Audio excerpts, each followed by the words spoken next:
Class 12 biology में आपको chapter number 5 वंशागत एवं विविधता के सिद्धांत principles of inheritance and variations बताया जा रहा था।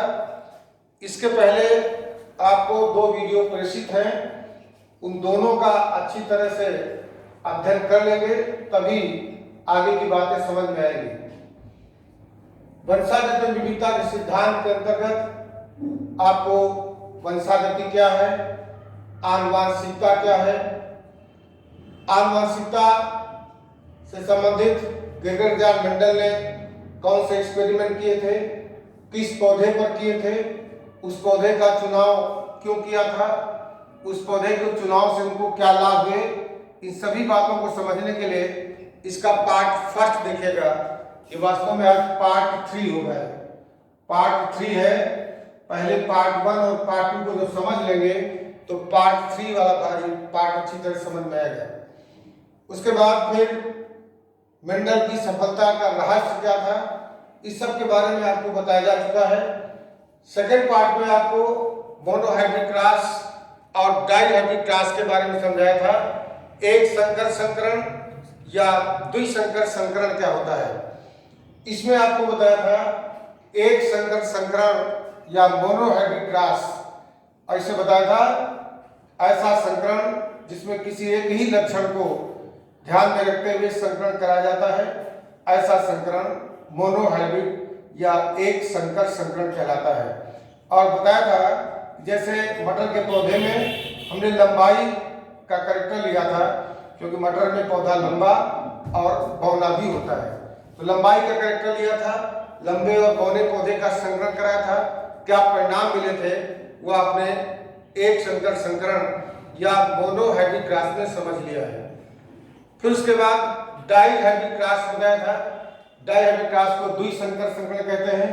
ऐसा संकरण जब हम दो विरोधी लक्षणों को ध्यान में रखते हुए संकरण कराते हैं, ऐसे संकरण को द्विसंकर संकरण या डाइहाइब्रिड क्रॉस कहा जाता है। इसमें मटर के पौधे का बीज का आकार और उसके रंग को लिया था। दो लक्षण हो गए, एक आकार का और एक उसके रंग का। आकार में गोल और झुर्रीदार और रंग में पीला और हरा, जिसमें कौन सा डोमिनेंट होगा, कौन सा रेसिड्यू होगा, ये आपको बता दिया था।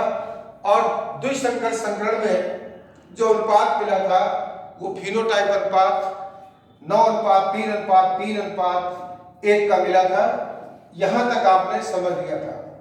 मोनोहाइब्रिड क्रॉस के अंतर्गत मेंडल का जो नियम है, जो नियम आगे भी आप पढ़ेंगे, उसमें 3 नियम बताए थे। पहला बताया था law of dominance, law of dominance जिसे हम प्रभावता का नियम कहते हैं। दूसरा था लॉ ऑफ सेग्रीगेशन जिसे हम पृथक्करण का नियम कहते हैं, या इसी का दूसरा नाम भी है law of purity of gamete, law of purity of gametes, युग्मकों की शुद्धता का नियम भी कहा जाता है।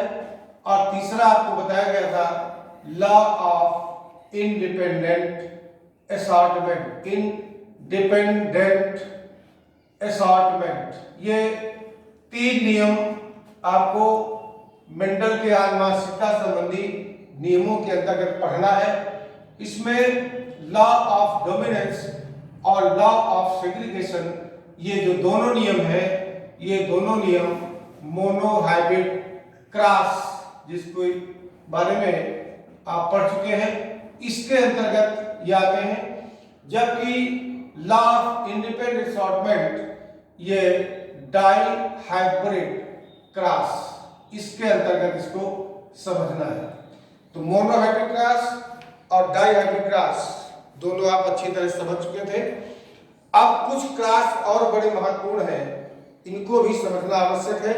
जैसे सबसे पहला हम आपको बता रहे हैं व्युत्क्रम क्रॉस, या इसे रेसिप्रोकल क्रॉस के नाम से जाना जाता है। जो चैप्टर आप पढ़ रहे हैं, इन चैप्टर को ऑलरेडी आप पढ़ चुके हैं। केवल रिवीजन के तौर पर आप पढ़ रहे हैं।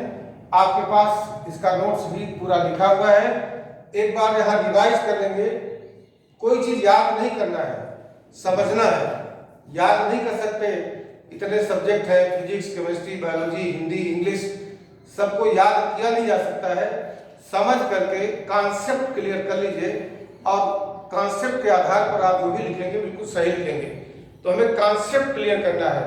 व्युत्क्रम संकरण या इसे रेसिप्रोकल क्रॉस के नाम से जाना जाता है। ये होता क्या है, इसको समझना है। क्या किया गया, एक बार हमने लंबा पौधा लिया, आप पीछे बताया जा चुका है। लंबे पौधे में जीन्स कैपिटल टी ये प्रभावी होता है, कैपिटल टी। बौना पौधा इसके जीन्स स्मॉल टी। एक बार हमने जो लंबा पौधा लिया है वो मेल है, ये वाला पौधा ये नर पौधा है, मतलब इसमें पुंकेसर है। और दूसरा पौधा बौना लिया है, ये मादा पौधा है, अर्थात इसमें गायनिशियम है। इनके बीच में संकरण का मतलब अभी आपको बता चुके हैं, परागण कराया जाता है। इसका युग्मक कैपिटल टी और इसका युग्मक स्मॉल टी, ये गैमीट बन गए। इनमें जब क्रॉस किया गया तो जो F1 जनरेशन मिली उसमें कैपिटल टी स्मॉल टी प्रकार का पौधा मिला। स्मॉल टी पर कैपिटल टी डोमिनेंट है, प्रभावी है, इसलिए F1 जनरेशन में जो भी पौधे मिलेंगे उनका आकार कैसा होगा, लंबा होगा, क्योंकि स्मॉल टी पर कैपिटल टी प्रभावी है। तो लंबेपन का लक्षण दिखाएगा। अभी हमने क्या लिया था, जो लंबा पौधा था वो नर था और जो बौना पौधा था वो मादा पौधा था, फीमेल प्लांट था। अब इसका उलट देंगे। अब यहाँ पर हम लंबा पौधा जो होगा उसको फीमेल मानेंगे, और जो पौधा मेल है वो पौधा बौना है, इसको हमने अब की बार उलट दिया गया। लंबे को मादा पौधा और बौना जो है वो नर पौधा। यहाँ पर क्या था, लंबा पौधा नर था और बौना पौधा जो था वो मादा था, फीमेल और मेल प्लांट। इसी का उलट दिया गया, व्युत्क्रम कर दिया गया, इसी को उल्टा कर दिया गया। तब भी क्या हुआ, मादा पौधा लंबा है, कैपिटल टी, और नर पौधा बौना है, स्मॉल टी। इसका युग्मक यानी गैमीट इससे कैपिटल टी मिलेगा और इससे गैमीट स्मॉल टी मिलेगा। कैपिटल टी स्मॉल टी का जब क्रॉस कराया गया, संकरण कराया गया, तो पहली पीढ़ी में यहाँ भी कैपिटल टी स्मॉल टी, अर्थात पौधा कैसा होगा, लंबा ही प्राप्त होगा। अब इससे क्या निष्कर्ष निकला, चाहे आप लंबे पौधे का क्रॉस बौने पौधे से, एक बार मेल प्लांट लंबा लीजिए, फीमेल प्लांट बौना लीजिए, और एक बार फीमेल प्लांट लंबा लीजिए, मेल प्लांट बौना लीजिए, डॉर्फ लीजिए, चाहे जैसे भी आप संकरण कराएं, अल्टीमेटली जो रिजल्ट होगा वो हमेशा लंबे पौधे वाला ही पौधा प्राप्त होगा। तो ऐसे संकरण को, जिसमें एक बार लंबा नर बौना मादा पौधा और दूसरी बार लंबा मादा पौधा और बौना नर पौधा, व्युत्क्रम लेने के बाद भी परिणाम वही प्राप्त होगा। तो ऐसे संकरण को व्युत्क्रम संकरण या रेसिप्रोकल क्रॉस के नाम से जाना जाता है। तो रेसिप्रोकल आपने समझ लिया। दूसरा महत्वपूर्ण आता है बैक क्रॉस। हिंदी में कहा जाता है पूर्वज संकरण या प्रतीक संकरण। बैक क्रॉस क्या होता है, ये भी इंपॉर्टेंट है। Monohybrid cross, dihybrid cross, reciprocal cross, back cross और टेस्ट क्रॉस, ये सारे क्रॉस आपको विधिवत समझ में आने चाहिए। मोनोहाइब्रिड क्रॉस और डाइहाइब्रिड क्रॉस इसके पिछले वीडियो में बताया जा चुका है।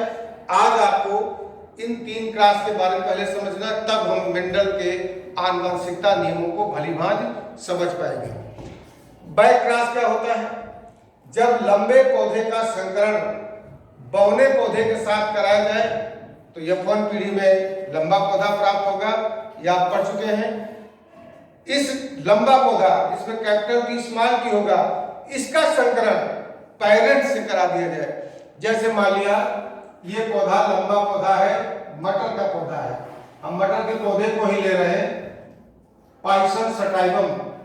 इसमें जनक में जो युग्मक होंगे कैपिटल टी, इससे जो प्राप्त युग्मक होगा कैपिटल टी होगा।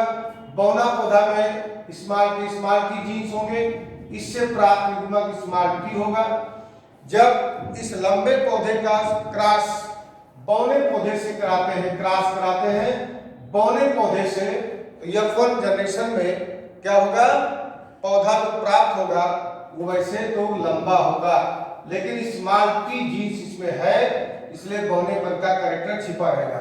अब इस F1 पीढ़ी, जो F1 पीढ़ी में पौधा प्राप्त हुआ है, इस F1 पीढ़ी के पौधे का या तो हम पेरेंट से, किसी भी पेरेंट से, इसका पेरेंट लंबा पौधा बौना पौधा था, इस F1 जनरेशन वाले पौधे का किसी भी पेरेंट से करा दें, या तो हम इस लंबे पौधे से करा दें या फिर बौने पौधे से करा दें। इस प्रकार से F1 जनरेशन से प्राप्त पौधों का उनके पूर्वजों से, पूर्वज इसके कौन है, ये है, इस वाले के पूर्वज ये हैं, इनमें से किसी भी एक पूर्वज से संकरण कराने पर ऐसे संकरण को बैक क्रॉस, बैक माने F1 पीढ़ी से प्राप्त पौधों का उसी के पेरेंट्स में से, चाहे लंबे पौधे से चाहे बौने पौधे से संकरण करा जाए, तो ऐसे संकरण को बैक क्रॉस कहा जाता है। अब देखिए, ये capital T small T F1 generation में पौधा मिला, अब हम इसके साथ कराते हैं, लंबे पौधे के साथ। ये हमें F1 पीढ़ी से प्राप्त पौधा है और ये पौधा हमें पूर्वज से मिला हुआ है, लंबा पौधा। इस कैपिटल टी स्मॉल टी जो यहाँ मिला है, कैपिटल टी स्मॉल टी, इसका संकरण इसके जनक से, जनक कौन सा, लंबा पौधा, इससे करा दिया गया, इसका जनक ये है। कराने पर इससे युग्मक बने कैपिटल टी स्मॉल टी, इससे बनेंगे कैपिटल टी। जब इनमें क्रॉस कराया गया तो कैपिटल टी से कैपिटल टी मिल गया, इस कैपिटल टी से ये कैपिटल टी, फिर कैपिटल टी मिल गया, स्मॉल टी से कैपिटल टी स्मॉल टी मिल गया, इस स्मॉल टी से फिर कैपिटल टी स्मॉल टी मिल गया। ऐसे क्रॉस कराने पर यह भी लंबा होगा, यह भी लंबा होगा, यह भी लंबा होगा, यह भी लंबा होगा। कब, जब F1 पीढ़ी से capital T small T type के जीनोटाइप वाले पौधे का संकरण उसके पेरेंट के जनक से, प्रभावी से कराया गया, ये रिजल्ट मिलेगा। अर्थात इसमें 50% शुद्ध लंबे होंगे और 50% लंबे तो होंगे मगर प्योर लंबे नहीं होंगे, क्योंकि इसमें स्मॉल टी यानी बौने पर का कैरेक्टर छिपा है। ऐसी कंडीशन पे जब F1 जनरेशन से प्राप्त कैपिटल टी स्मॉल टी का उसके पेरेंट में प्रभावी वाले से लंबे पौधे से संकरण कराया जाएगा, तो यह परिणाम प्राप्त होगा, सारे पौधे लंबे मिलेंगे, सभी पौधे लंबे मिलेंगे, उसमें 50% शुद्ध लंबे होंगे और 50% संकर लंबे होंगे। ये शुद्ध लंबे क्यों हैं? क्योंकि इनमें दोनों गैमेट, दोनों जीन्स एक जैसी हैं, समयुग्मजी है।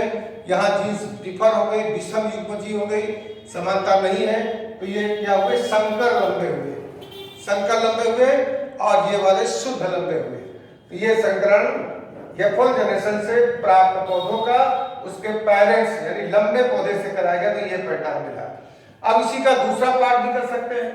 इस F1 generation capital T small T जो मिला था, इसका हम इस डार्कनेस से बौने पौधे से संकरण कराते हैं।